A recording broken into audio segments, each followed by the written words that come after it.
A letter has arrived at the Longbourn residence. It's from Mr. Bennet's cousin, Mr. William Collins. The news is that he is paying a visit to stay for a week. No one is thrilled about this because everyone knows that he stands to inherit the Longbourn estate. Nothing can change this fact, and it serves to grate on the nerves of Mrs. Bennet. What would happen to her daughters if he should choose to turn them out?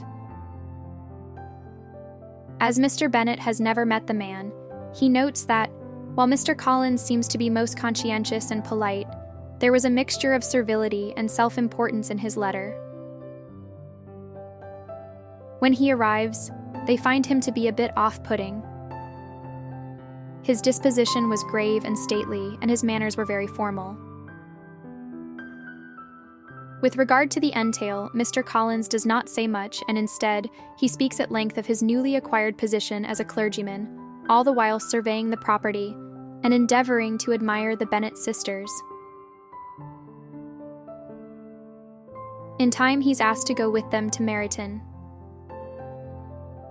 In town, everyone's attention was caught by a young man whom they had never seen before. He is introduced as Mr. Wickham, who has recently accepted a commission in the local militia. He had all the best parts of beauty, a fine countenance, a good figure, a very pleasing address, and a happy readiness of conversation that was perfectly correct and unassuming. It was by chance that Bingley and Darcy just so happened to be riding through. The look that's exchanged between Wickham and Darcy does not escape Elizabeth's notice. What could be the meaning of it? Mr. Wickham explains that he's been terribly wronged by Mr. Darcy. His behavior to myself has been scandalous, he says. This is quite shocking, Lizzie answers. He deserves to be publicly disgraced.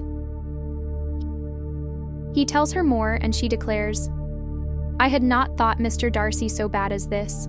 Such injustice, such inhumanity as this.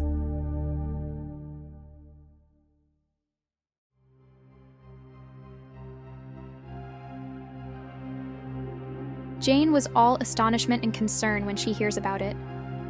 She knew not how to believe that Mr. Darcy could be so unworthy of Mr. Bingley's regard. What better time than this moment for Mr. Bingley to arrive with invitations to the ball? Lizzie has a mind full of Wickham, but she comes to learn he will not be attending. And she surmises that it's probably because of Darcy. This means that not only will she not be dancing with Wickham, but much to her dismay, she will be dancing with Mr. Collins instead.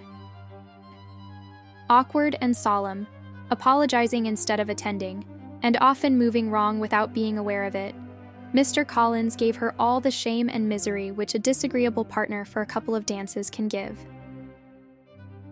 Grateful when it was over, she was taken by surprise when Mr. Darcy asked her to dance, and without realizing what she was doing, she accepted him. Looking visibly troubled, Miss Lucas warns Lizzie that she should not make anything of it. Heaven forbid, she says to her.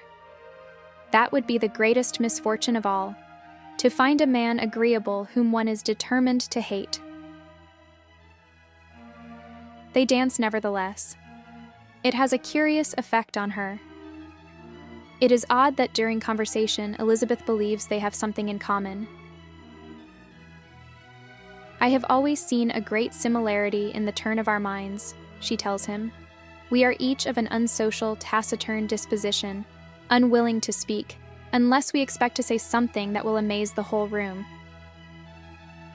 Lizzie presses him for information about Wickham, in addition to the subject of his unappeasable resentments, to which Darcy remains incredibly restrained. May I ask to what these questions tend, he says. Merely to the illustration of your character, she replies. I am trying to make it out. I hear such different accounts of you as puzzle me exceedingly. Considering her feelings since they've met, Darcy's opinion is nonetheless important to her. She may harbor disagreeable feelings towards him, but she recognizes the importance of his station in life, the person of whom he really is. When Mrs. Bennet carries on about assured marriages and potentially secured partners for her daughters, the nature of her presumptuousness is glaring.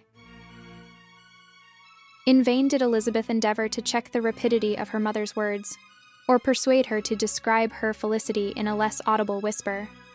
For to her inexpressible vexation, she could perceive that the chief of it was overheard by Mr. Darcy. Perceiving how Mr. Darcy appeared to be feeling about all this, Elizabeth blushed, and she blushed again. And this was how the Netherfield Ball escalated towards its close, though not before Mary had a chance to perform for an audience with her musicianship. It was for Lizzie to save the poor girl from herself, and it was for Mr. Bennet to tell her, "That will do extremely well, child. You have delighted us long enough. Let the other young ladies have time to exhibit." The Longbourn party were the last of all the company to depart, and it was principally Mrs. Bennet who felt with great vigor that all was going to be well and wonderful for the future of her family. Do you have any ideas or opinions about what passes at the Netherfield Ball? Let us know in the comments. Booktime Learning is dedicated to the study of writing and literature. If you enjoyed our video, please consider clicking the like button and/or subscribing. And thank you for watching.